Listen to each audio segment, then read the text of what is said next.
अस्सलामु अलैकुम वरहमतुल्लाहि वबरकातुहू। नाज़रीन कराम, इस्तक़बाल है आपका हमारे इस यूट्यूब चैनल पर। नाज़रीन आइए आज एक नए सबक के साथ फिर आपके सामने हाज़िर हुए हैं। आज के सबक में हम तख्ती नंबर 13 को पढ़ेंगे, तो चलिए अपने सबक को शुरू करते हैं। बिस्मिल्लाहिर्रहमानिर्रहीम। तख्ती नंबर 13 तशदीद। नाज़रीन व सामईन, तख्ती नंबर 12 में हमने जज़म, सुकून और तख्ती नंबर 8 के अंदर भी साकिन का कायदा जो आया था उसमें आपको बताया था कि कायदा होता है जज़म, जो इस तरीके का बना होता है। आप यहाँ देख सकते हैं तजरी के ऊपर, तकवा के ऊपर जो छोटा सा दाल है जिसको जज़म सुकून कहा जाता है। तो इस हरफ को पिछले वाले हरफ से मिलाकर पढ़ते हैं और एक ही मरतबा पढ़ते हैं। इसी तरीके का एक तशदीद है।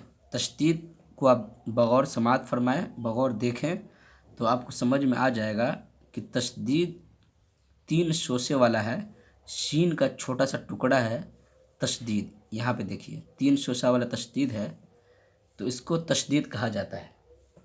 तो तशदीद, एक तो तशदीद है, दूसरी बात इसका नाम तशदीद है। दूसरी बात कि जिस हरफ के ऊपर आता है उस हरफ को 2 मरतबा पढ़ा जाता है।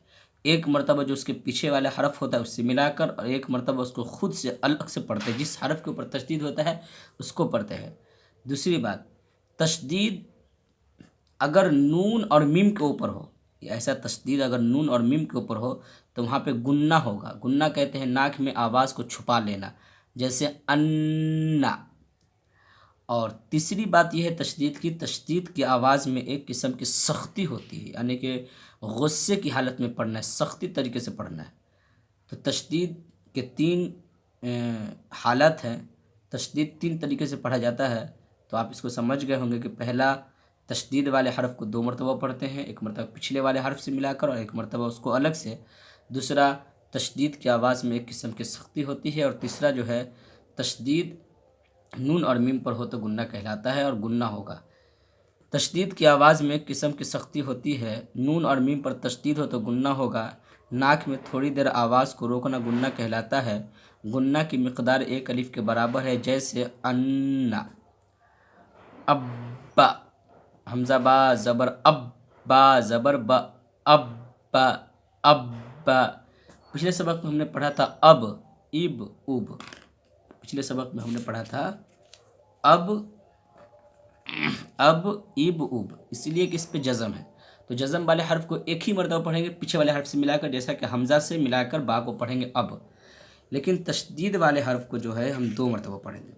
अब 2 मरतबा किस तरीके से पढ़ेंगे तो इसको समझिए। 2 मरतबा इस तरीके से पढ़ेंगे कि अब, हमज़ा बा ज़बर अब, तो 1 मरतबा हो गया। अब बा ज़बर बा, अब्बा अब्बा, ये 2 मरतबा हो गया।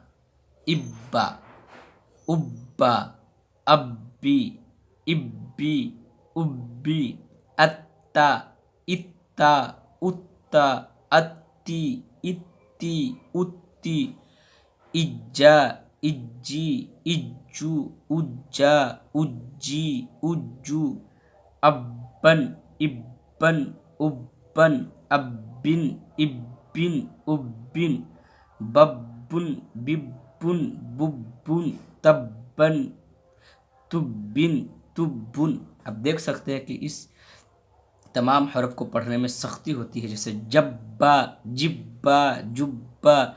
इसी तरीके से इसको पढ़ना है, और जिस हरफ के ऊपर हो उसको पिछले वाले हरफ से मिलाकर पढ़ना है, और एक मरतबा उसको खुद से, जिसका हरफ के ऊपर जज़म है, तशदीद है, उसको पढ़ना। जैसे कि देखिए जी, बा के ऊपर तशदीद है, उससे पहले जिम है, तो एक मरतबा हम जिम से मिलाकर पढ़ लेंगे, जिब। अब फिर बा को तशदीद है तो बा को फिर अलग से पढ़ेंगे, बा जिब बा जिब बा। फ़ा आ फ़ा आ, फ़ा ऐन ज़बर फ़ा, तशदीद होने की वजह से ऐन को एक मरतबा और पढ़ेंगे, ऐन ज़बर आ, फ़ा आ फ़ा आ, कुव्वी तव्वा, सुज्जी अद्द, हुर्रु हय्या अलय्या, इय्याका यज़ुन्नु, सुम्मा सुय्यिरत सुइरत उत्तिलत। नाज़रीन किराम, हमने इस सबक को पढ़ाया, उम्मीद है आपको सबक समझ में आ जाए। अगर ये सबक पसंद आया हो तो वीडियो को लाइक कर दें, चैनल को सब्सक्राइब कर दें और अपने दोस्तों तक शेयर कर दें। शुक्रिया, जज़ाकुमुल्लाह खैरा व अहसनुल जज़ा।